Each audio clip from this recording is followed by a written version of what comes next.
Timbullah perasaan suka bahkan nafsu, terutama ketika melihat Dea sedang menggunakan daster. Melihat Dea yang sudah tidak Ade yang sudah sangat bernafsu kepada Dea sempat-sempatnya memperkaos Dea. Kasus yang akan kita bahas kali ini, kasus seorang wanita yang ditemukan tidak bernyawa di rumahnya sendiri. Dan mirisnya lagi, pelakunya adalah karyawannya sendiri. Karyawan yang ia berikan pekerjaan, tempat tinggal bahkan makan. Bisa dengan tega melakukan perbuatan sekeji itu. Lalu, bagaimana semua itu bisa terjadi? Kita akan masuk ke dalam tabir sebuah tragedi, Dea Permata Karisma.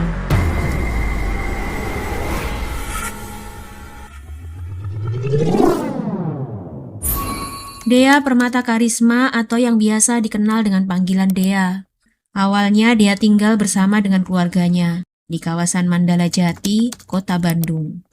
Namun, setelah Dea tumbuh dewasa, keluarganya pun memutuskan untuk pindah ke desa Cisere, Kabupaten Purwakarta. Hal itu pun menjadi keuntungan untuk Dea, karena saat itu ia tengah kuliah di Sekolah Tinggi Ilmu Ekonomi dan Bisnis STIEB Perdana Mandiri Purwakarta. Di tahun 2020, setelah menyelesaikan kuliahnya, Dea diterima bekerja menjadi staf HRD di sebuah perusahaan yang menjadi vendor tenaga kerja di Karawang. Jarak rumah Dea dengan tempat ia bekerja cukup jauh, sekitar 45 km atau sekitar 1 jam perjalanan.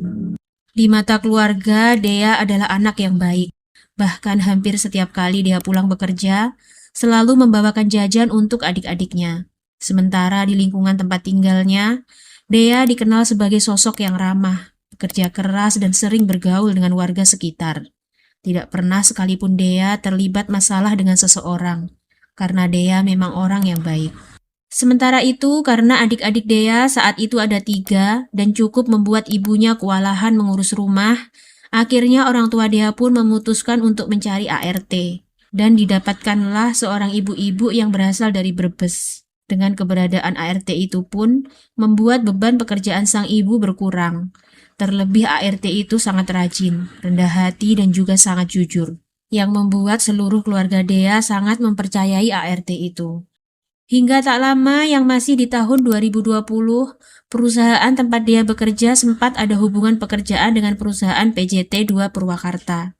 Sebuah perusahaan yang bergerak di bidang pengelolaan sumber daya air yang berada di bawah naungan BUMN. Di sana ia bertemu dengan seorang pria bernama Ferry Riana. Pria yang berusia 38 tahun asal Mandala Jati, Kota Bandung. Karena seringnya bertemu, mereka pun jadi semakin dekat. Hingga di akhir tahun 2021, mereka pun memutuskan untuk berpacaran. Dan tak lama mereka menjalin hubungan. Di tahun itu juga mereka melangsungkan pernikahan. Setelah menikah, Dea dan Ferry pun memutuskan untuk hidup mandiri dan tinggal di sebuah rumah sederhana yang ada di komplek perumahan PJT 2 Blok D, yang ada di Desa Jati Mekar, Kecamatan Jatiluhur, Kabupaten Purwakarta. Di rumah barunya, Ferry yang masih bekerja sebagai pegawai BUMN di PJT 2 Purwakarta harus menempuh 10-15 menit ke tempat kerjanya. Sementara Dea, yang saat itu masih bekerja sebagai staf HRD, harus menempuh perjalanan sekitar 1 jam setiap hari ke kantornya yang ada di Cikarang. Keadaan itu pun membuatnya sedikit kesulitan, karena ia yang telah menjadi seorang istri yang seharusnya menyiapkan semua kebutuhan suaminya, belum lagi jarak rumah dan tempat kerjanya yang begitu jauh.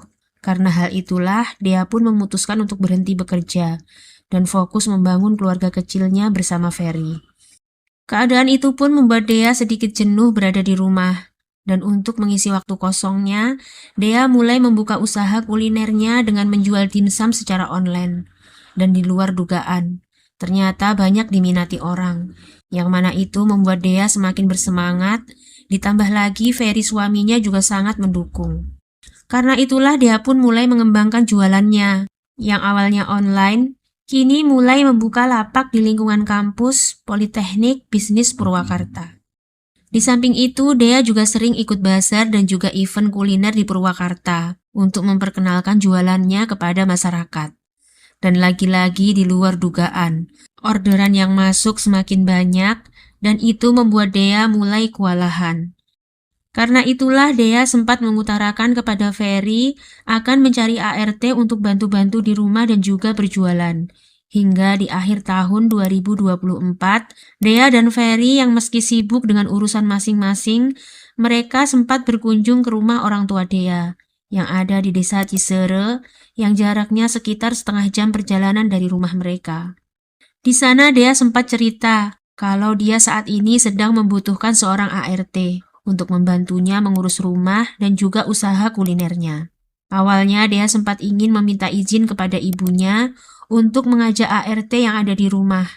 Namun karena saat itu ibunya juga sangat butuh ART, jadinya ART itu menyarankan untuk menggunakan jasa anak laki-lakinya yang bernama Ade Mulyana yang berusia 26 tahun. Namun karena saat itu Dea dan keluarganya sangat percaya dengan ART-nya, Dea dan Ferry pun memutuskan untuk menerima anak laki-laki itu. Dengan bayangan kalau ibunya saja baik, pasti anaknya juga baik. Tapi meskipun begitu, awalnya Dea sempat ragu mengenai gaji yang akan ia berikan kepada Ade. Bukan tanpa alasan, karena saat itu ia juga masih merintis, sehingga masih sulit memprediksi penghasilannya.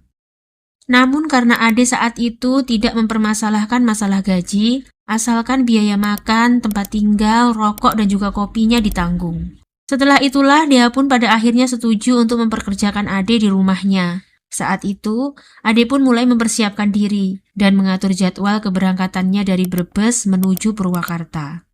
Singkatnya di bulan Januari 2025, Ade pun telah mulai bekerja di rumah Dea dan Ferry. Sekaligus Ade juga akan tinggal di sana. Yang mana Ade diberi pekerjaan untuk membantu Dea membereskan rumah dan juga membantu Dea di usaha kulinernya seperti mengangkat barang, terutama ketika Dea mengikuti event kuliner yang ada di Purwakarta.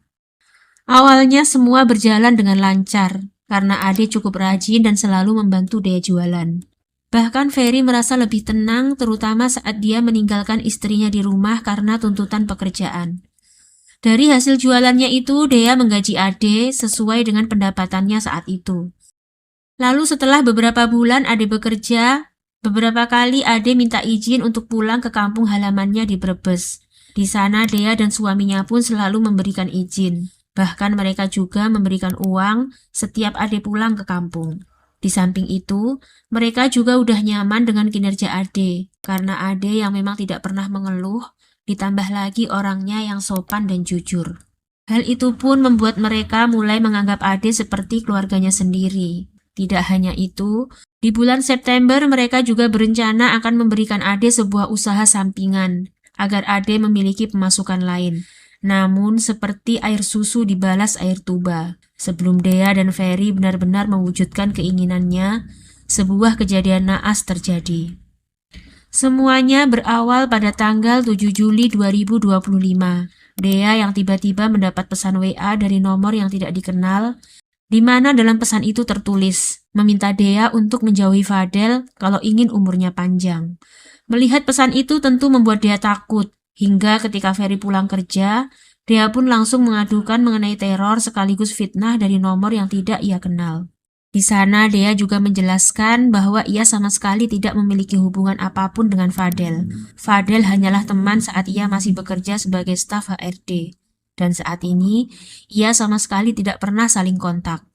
Mendengar itu, Ferry pun sempat berpikir bahwa itu mungkin istrinya Fadel. Namun itu hanya dugaan tanpa bukti. Yang jadinya, mereka bingung dan sempat khawatir siapa di balik pesan itu dan apa tujuannya. Di tengah kebingungan mereka, semakin hari teror semakin menjadi-jadi, di mana Ade sempat mengaku pernah melihat seseorang menggunakan masker sedang mengintai rumah mereka di tengah malam. Mendengar hal itu tentu membuat mereka panik, apalagi Ade mengaku telah beberapa kali melihat sosok pengintai itu datang di malam hari, dengan melewati depan rumah, lalu menuju ke arah samping. Hingga suatu hari Ade kembali melihat sosok misterius itu. Ade saat itu bergegas memberitahukan hal itu kepada Ferry. Ferry yang mendengar itu kemudian mengambil sebuah golok dan mengajak Ade untuk mengejar pengintai itu. Namun, ketika mereka keluar rumah, anehnya tidak ada siapapun di sana. Hal itu pun tentu membuat mereka semakin khawatir dan bertanya-tanya siapakah sosok itu dan apa tujuannya meneror keluarganya. Namun meski begitu, Ferry sebenarnya juga sempat merasa janggal karena dalam analisa Ferry, di samping rumah mereka ada kandang angsa, yang mana jika ada orang lewat, angsa itu pasti akan mengeluarkan suara. Tapi anehnya, pada saat itu angsa mereka hanya diam, seolah memang tidak ada siapapun yang lewat. Hal itu pun semakin membuat Ferry bingung. Keadaan itu juga membuat Ferry merasa cemas jika harus meninggalkan istrinya sendirian di rumah saat ia sedang berangkat bekerja. Dalam bayangan Ferry, untungnya ada Ade. Karena semakin tidak tenang, dia pun memutuskan untuk menceritakan hal itu kepada ibunya. Di sana sang ibu pun menyarankan Dea untuk melaporkan kejadian itu kepada pihak kepolisian. Apalagi orang itu sudah sampai mengancam. Jadinya di tanggal 14 Juli 2025, Ferry pun memutuskan untuk mendatangi Polsek Jatiluhur untuk melaporkan teror itu dan juga sosok yang selalu mengintai rumah mereka. Namun saat itu pihak kepolisian mengatakan bahwa untuk melapor secara resmi membutuhkan prosedur hukum. Jadi karena itu, Ferry pun disarankan untuk memasang CCTV di sekitar rumah agar nantinya rekaman itu bisa dijadikan bukti untuk kebutuhan penyelidikan. Mendengar saran itu, Ferry pun langsung memasang CCTV di rumahnya yang menghadap ke arah teras rumah, agar pengintai yang selalu datang meneror mereka bisa terekam dengan jelas. Namun anehnya, setelah CCTV terpasang, sosok misterius itu tidak pernah lagi muncul. Bahkan Ade juga mengaku, ia juga tidak pernah lagi melihat sosok itu. Di satu sisi mereka merasa lega, tapi di sisi lain, Ferry merasa ada sesuatu yang janggal. Seolah-olah pengintai telah mengetahui kalau mereka telah memasang CCTV. Tapi Ferry yang saat itu mengabaikan pikirannya dan berusaha berpikir positif karena sosok itu tidak pernah muncul lagi dan menganggap masalahnya telah selesai. Hingga beberapa hari kemudian, tepatnya di hari Selasa tanggal 12 Agustus 2025, pagi itu Ferry berangkat bekerja seperti biasanya. Dea juga menjalankan rutinitasnya seperti biasa, sementara Ade saat itu masih tidur. Hingga sekitar jam 10 pagi, salah satu tetangga sempat bertemu dan mengobrol dengan Dea yang saat itu sedang belanja sayur di dekat rumahnya. Dan tiba-tiba hujan turun yang membuat Dea buru-buru pamit pulang untuk mengangkat jemurannya di rumah. Sementara Ade saat itu juga sudah bangun dan langsung bantu beres-beres rumah. Di jam 11 siang, sambil istirahat, Dea sempat mengirim pesan kepada Ferry, memberitahukan bahwa di rumah saat itu tengah hujan lebat. Dan tak lupa Dea mengingatkan suaminya untuk tidak telat makan siang, yang mana ternyata itu adalah pesan terakhir Dea kepada suaminya. Sekitar jam 13.30 siang, di tengah kondisi hujan yang terus turun, Ade tiba-tiba mendatangi kantor Ferry dalam keadaan basah kuyup. Di mana dengan paniknya Ade mengajak Ferry langsung pulang. Karena di rumah, Dea didatangi oleh beberapa orang yang telah mengepung rumah mereka. Mereka datang menggunakan mobil putih berplat B1070. Mendengar itu tentu membuat Ferry panik, dan saat itu juga mengambil motornya dan tancap gas pulang ke rumah. Hingga hujan deras pun sudah tidak dihiraukan lagi. Yang ada dalam pikirannya hanyalah Dea. Di tengah perjalanan, Ferry yang cemas sempat menanyakan kemana Ade saat kejadian itu. Dan di sana Ade mengaku saat kejadian dia sedang tidak berada di rumah. Karena sebelumnya Dea menyuruh Ade membeli susu. Mendengar itu, Ferry pun sempat merasa aneh dan janggal. Karena sepengetahuannya, Dea tidak menyukai susu dan malah menyukai kopi. Namun karena kondisi saat itu sangat genting, Ferry pun tidak terlalu memikirkannya dan fokus melihat jalan agar segera tiba di rumah. Namun setibanya di rumah, mobil putih yang dikatakan Ade sebelumnya sudah tidak ada. Dan ketika Ferry tiba di depan rumah dan akan membuka pintu, ternyata pintunya terkunci dari dalam. Ade pun mengambil kunci cadangan yang ada di motor. Hingga ketika pintu itu dibuka, Ferry pun dibuat terkejut melihat lantai rumah telah dipenuhi dengan cairan merah, di mana Dea saat itu telah tergeletak tak bernyawa dan tertutup kain. Ferry yang melihat itu hanya bisa mematung, shock dan tidak bisa berkata-kata. Ia hancur. Sementara Ade yang juga terkejut melihat itu, berteriak histeris sambil memukul kepalanya. Ia merasa telah gagal menjaga Dea. Ade kemudian keluar rumah sambil berteriak histeris, mengatakan Mbak Dea dibunuh, Mbak Dea dibunuh. Mendengar Ade yang berteriak, membuat para tetangga keluar rumah. dan mulai berdatangan ke rumah Dea yang seketika itu rumah mendadak ramai. Setelah itu Ade terlihat sangat bersedih, kemudian meminta maaf kepada Ferry dengan mengatakan, "Maaf mas, aku nggak bisa menjaga Mbak Dea." Namun Ferry yang saat itu sangat hancur hanya bisa terdiam sambil meneteskan air mata. Setelah sedikit tenang, Ferry pun langsung mengecek CCTV. Namun ternyata kabel CCTV telah terputus dan memory card-nya juga hilang. Tentu hal itu membuat Ferry merasa janggal dan curiga. Jangan-jangan pelakunya adalah orang dalam. Terlebih di dalam rumah terdapat jejak kaki berlumuran cairan merah di lantai. Dan dia yakin kalau jejak kaki itu bukan jejak kaki Dea. Dan anehnya malah persis jejak kaki Ade. Padahal saat itu dalam pengakuannya Ade tidak sempat masuk ke dalam rumah. Diam-diam Ferry pun mulai mencurigai Ade.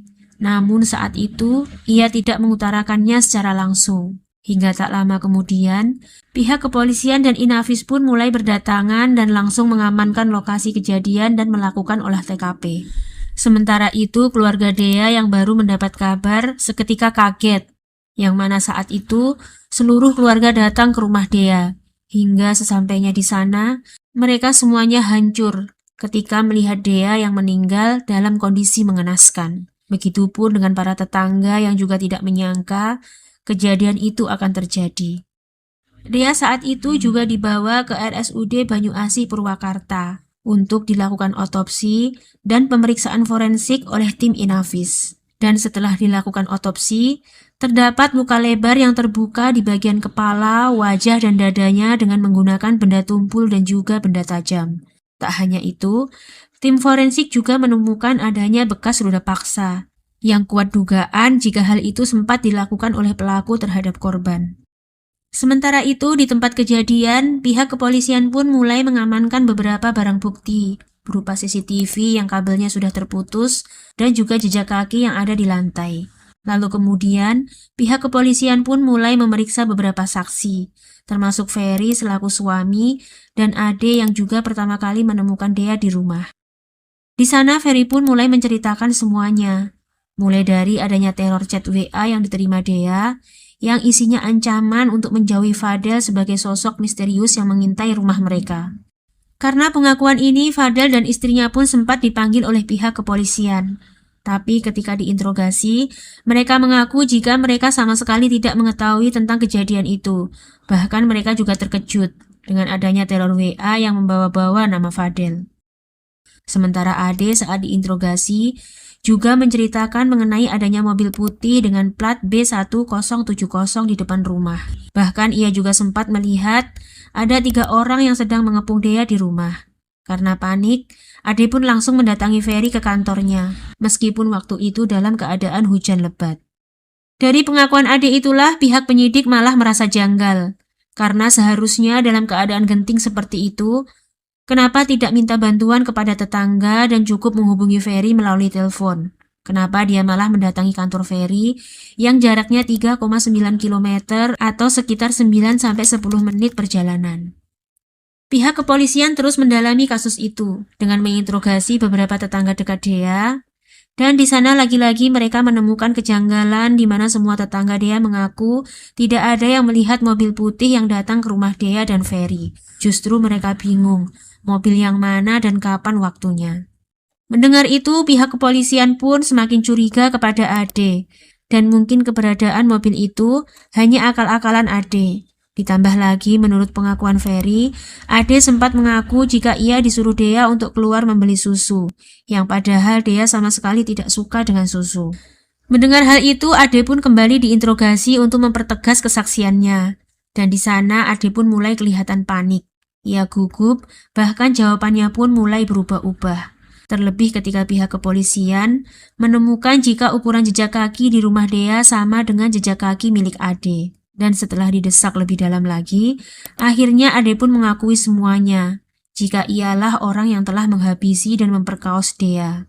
Ade juga mengungkapkan semuanya bahwa ia jugalah orang di balik teror yang sempat dialami oleh Dea.